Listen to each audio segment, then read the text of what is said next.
दोस्तों कैसा हो कि हम अगर एक पतंग के अंदर ही विंड टर्बाइन लगा दें और उस पतंग को ही उड़ा दें। ऐसा सोचने में भी अजीब लगता है ना। मगर दोस्तों एक नए तरीके की विंड टर्बाइन जिसको हम बोलते हैं एयरबॉर्न विंड टर्बाइन में कुछ इसी तरीके की चीजें हो रही हैं जो आज की इस वीडियो में हम लोग डिस्कस करने वाले हैं। और इसी के साथ साथ मैं आपको बताऊंगा 3 ऐसी कंपनीज जो ऐसी अनोखी अनोखी तरीके की विंड टर्बाइन बना रही हैं और विंड से इतनी ज्यादा एनर्जी प्रोड्यूस कर पा रही हैं। तो वीडियो को शुरू करने से पहले दोस्तों अगर आपने अभी तक हमारे चैनल को सब्सक्राइब नहीं करा है तो ये फ्री है, अभी के अभी सब्सक्राइब करो। फिर हम शुरुआत करते हैं सुपर इंटरेस्टिंग वीडियो की। दोस्तों अभी तक हम कभी भी छोटे लेवल पे इलेक्ट्रिसिटी प्रोडक्शन की बात करते थे अपने घर, ऑफिस, फैक्ट्री, बिल्डिंग, किसी चीज के लिए भी, तो दिमाग में एक ही चीज आती थी, वो आती थी सोलर पैनल्स। और सोलर पैनल्स के अलावा कुछ लोग जो कोस्टल एरियाज में रहते हैं वो 1 किलोवाट 3 किलोवाट की एक विंड टर्बाइन भी लगा लेते थे।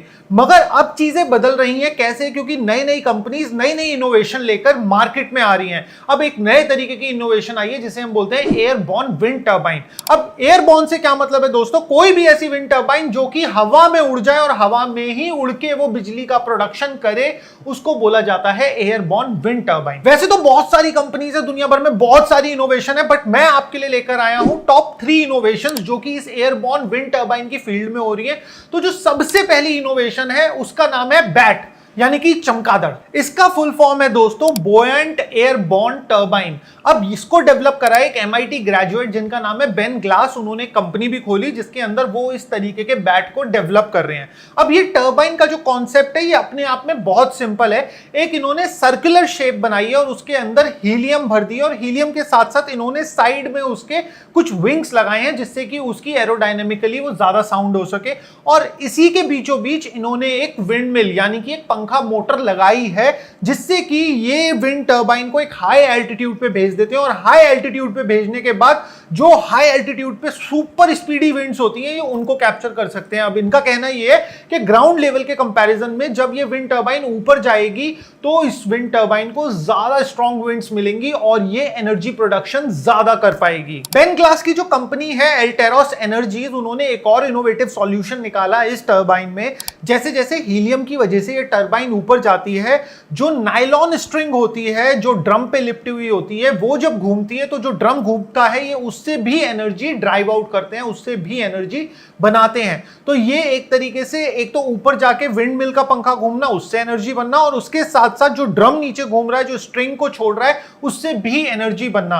तो ये इसको ज्यादा एफिशिएंट बनाता है। अभी इस तरीके की विंड टर्बाइन की कमर्शियल टेस्टिंग चल रही है अलास्का में। और अगर आपको आपकी खिड़की से बाहर इन द फ्यूचर कोई इस तरीके की विंड टर्बाइन दिखे तो घबराना मत, हो सकता है वो विंड टर्बाइन उस बिल्डिंग को एनर्जी दे रही हो। तो दोस्तों अब हम आते हैं अपनी दूसरी कंपनी पे जिसका नाम है स्काई सेल। अब स्काई सेल का जो कॉन्सेप्ट है ये है पैराशूट बेस्ड। अब ये पैराशूट जितनी बड़ी एक काइट बना रही है और उस काइट को एक क्रेन सॉर्ट ऑफ लीवर हवा में उड़ाने के लिए रिस्पॉन्सिबल होगा। और जैसे ही हवा चलेगी ये काइट हवा में जाएगी तो इस काइट से जुड़ी हुई जो नायलॉन सुपर स्ट्रेंथ वाली डोरी है वो एक ड्रम पे लिपटी हुई है। और जैसे जैसे जब वो काइट हवा से दूर जाएगी वो ड्रम लूजन आउट होगा, वो कॉर्ड को लूज करेगा और उससे ग्राउंड स्टेशन जो ग्राउंड पे रखा हुआ एक बड़ा सा स्टील का बॉक्स है उसके अंदर जो जनरेटर है वो एनर्जी बनाना चालू कर देगा। अब इसके अंदर जो इसकी रेंज है वो है पूरी 800 मीटर की। तो 800 मीटर तक ये स्ट्रिंग खिंचता जाएगा और वो जनरेटर एनर्जी बनाता जाएगा। 800 मीटर के बाद जो गाइडिंग आर्म है जो कि क्रेन के जैसे दिखती है वो उस काइट को एक एप्रोप्रिएट एंगल पे लेकर आएगी जिससे कि उसको पुल करना बहुत आसान होगा। और ऑफ कोर्स ये एंगल वही होगा कि काइट को बिल्कुल टॉप पे ले आए ताकि विंड रेजिस्टेंस बहुत कम हो और उसके बाद में वो उसको नीचे खींच सकता है। और कंपनी का ये भी कहना है कि जितनी एनर्जी हम काइट को दूर भेजने में, क्योंकि उन्होंने एक स्पेशल शेप डेवलप करी है कि वो 8 की शेप में काइट पीछे स्ट्रेच होगी जिससे वो मैक्सिमम एनर्जी ड्राइव आउट कर पाएंगे जब काइट दूर जा रही होगी। और जब हम उसको वापस लाएंगे तो कंपनी ये कह रही है कि बहुत फ्रैक्शन ऑफ एनर्जी ही जो बनाई है कंपनी ने उसकी फ्रैक्शन ऑफ एनर्जी ही खर्च होगी। तो दोस्तों स्काई सेल कंपनी ने जो कमर्शियली अपना ये मॉडल लॉन्च करा है, इन्होंने ये बोला है कि पर साइकिल 100 से 200 किलोवाट एनर्जी प्रोड्यूस कर सकते हो। और कंपनी क्लेम के हिसाब से ये 500 घरों को अप्रोक्स एनर्जी प्रोवाइड करा सकती है। But I seriously doubt in number सही है कि नहीं है, कि एक्चुअल में ऐसा होना थोड़ा सा इंपॉसिबल मेरे को लग रहा है। अब हम आते हैं दोस्तों अपने तीसरे इन्वेंटर की तरफ, जिनका नाम है रॉड रीड। तो इन्होंने क्या इनोवेटिव तरीका निकाला है, इन्होंने एक पैराशूट शेप्ड काइट ली है जिसको इन्होंने हवा में उड़ाया और उसके बाद में सर्कुलर रिंग्स उस काइट के स्ट्रिंग पे नीचे की तरफ इन्होंने काफी सारे लगा दिए हैं। अब क्या होता है, जब हवा चलती है और वो जो काइट आसमान में भी है, उसकी वजह से ये सर्कुलर रिंग्स बहुत तेजी से घूमना चालू कर देते हैं। और जब ये सर्कुलर रिंग्स घूमते हैं तो इन्होंने बाइसाइकिल का बीच वाला जो चक्का होता है उसको इससे कनेक्ट कर दिया, और जिससे कि पूरा का पूरा चेन मैकेनिज्म घूमता है, और इससे इन्होंने डायनेमो कनेक्ट करा है जिससे कि एनर्जी प्रोड्यूस होती है। और इनकी इस इनोवेशन के लिए इनको बीबीसी ने भी कवर करा था, और इनका जो सिस्टम है इनके हिसाब से अभी बहुत ही स्टार्टिंग फेजेस में है।